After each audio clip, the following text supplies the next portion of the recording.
নমস্কার, লাইফ স্টোরিজের একটি নতুন ভিডিওতে আপনাদের সবাইকে স্বাগত। আশা করি আপনারা সবাই ভালো আছেন।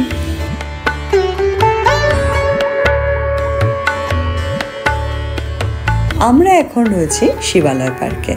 উত্তরপ্রদেশের প্রয়াগরাজের একটি নতুন আকর্ষণ হলো এই শিবালয় পার্ক। ইতিহাস, প্রকৃতি আর আধুনিক অবকাঠামোর মেলবন্ধনে গড়ে ওঠা এই পার্কের পিছনে রয়েছে এক গভীর তাৎপর্য।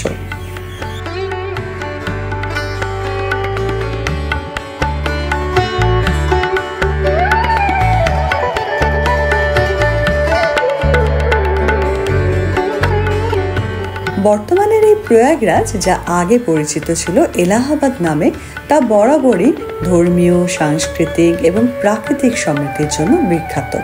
কিন্তু নগরায়নের চাপে ধীরে ধীরে সবুজের সংখ্যা কমতে শুরু করে, আর এই সংকটকে কমাতেই স্থানীয় প্রশাসন উদ্যোগ নেয় গঙ্গা ও যমুনার পবিত্র তীরে শহরের প্রাণকেন্দ্রে একটি পার্ক তৈরির। 10 থেকে 12 একর জায়গা জুড়ে বিস্তৃত এই পার্কটি তৈরি হয়েছে আরেল ঘাটের খুব কাছেই। পাশেই রয়েছে বিশাল বড় পার্কিং লট। সেখানে গাড়ি রেখে আমরা পৌঁছে গেলাম পার্কের ভিতরে।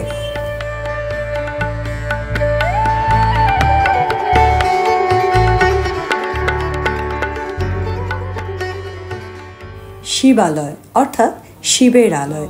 পার্কে ঢোকার মুখেই তাই রয়েছে বিশাল বড় শিবের রেপ্লিকা। পার্কের প্রবেশ মূল্য 50 টাকা করে, আর শনি আর রবিবার 100 টাকা করে। টিকিট কেটে ভিতরে ঢুকতেই দেখা পেলাম বিশাল বড় নন্দী মহারাজের, আর তার পাশেই রয়েছে সমুদ্র মন্থনের দৃশ্য। পার্কটিতে রয়েছে 12টি জ্যোতির্লিঙ্গ এবং বেশ কিছু মন্দির, আর এই সমস্ত কিছু তৈরি হয়েছে লোহা দিয়ে। মোট 400 টন লোহা খরচ হয়েছে এই পুরো স্ট্রাকচারগুলি তৈরি করতে।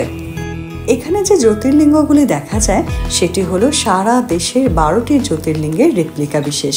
যেমন সোমনাথ মন্দির হলো গুজরাটের, মল্লিকার্জুন মন্দির অন্ধ্রপ্রদেশের, মহাকালেশ্বর মধ্যপ্রদেশ উজ্জয়ন, ওমকারেশ্বর মধ্যপ্রদেশ, কেদারনাথ উত্তরাখণ্ড, ভীমাশঙ্কর মহারাষ্ট্র, তামিলনাড়ুর রামেশ্বরম, ত্রম্বকেশ্বর নাসিক মহারাষ্ট্রের, বৈদ্যনাথ মন্দির দেওঘর ঝাড়খণ্ডের, নাগেশ্বর মন্দির দ্বারকা গুজরাটের, কৃষ্ণেশ্বর মহারাষ্ট্র এবং বিশ্বনাথ মন্দির হল বারাণসীর।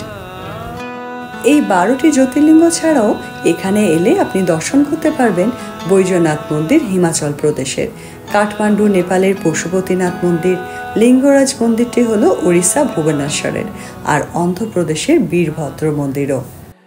আর শুধু মন্দির দর্শনই নয়, এখানে এলে কিন্তু মন্দিরগুলি সম্পর্কে বিভিন্ন রকমের তথ্যও জানা যায়।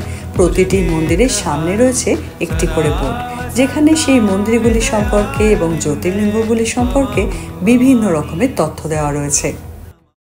একে একে সমস্ত জ্যোতির্লিঙ্গ এবং মন্দিরগুলি ঘুরে দেখতে আমাদের প্রায় ঘন্টাখানেক সময় চলে গেল।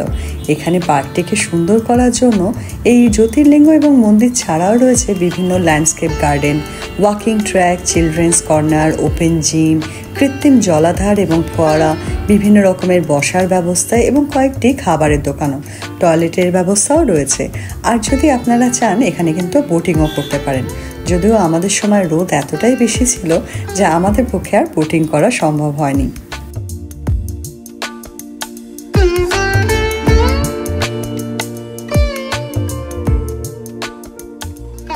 যারা শিবের ভক্ত অথচ সারা দেশ ঘুরে 12টি জ্যোতির্লিঙ্গ দেখা সম্ভব নয়, তাদের জন্য এই জায়গাটি কিন্তু বেশ সুন্দর।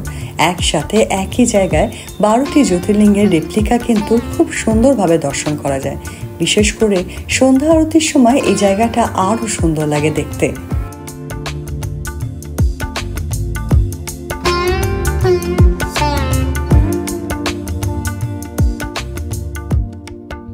পুরো পার্কটি এত মনোরমভাবে সাজানো যে জ্যোতির্লিঙ্গ এবং মন্দির দর্শন না করলেও শুধুমাত্র কিছুটা সময় যদি এখানে বসে কাটানো যায়, মন কিন্তু এমনিই ভালো হয়ে যাবে। আমাদের যেহেতু এখন পুরো পার্কটি ভালোভাবে ঘোরা হয়ে গেছে, আবার বেশ কিছুক্ষণ সময়ও কেটে গেছে, তাই আমরা তো এবার আস্তে আস্তে বেরিয়ে যাচ্ছি। তবে আপনারা যদি কখনো এরপর প্রয়াগরাজে আসেন, অবশ্যই এই পার্কটিতে কিন্তু ঘুরে যাবেন। কারণ এরকম ইউনিক ধরনের পার্ক কিন্তু ভারতের আর কোথাও আছে বলে আমার জানা নেই।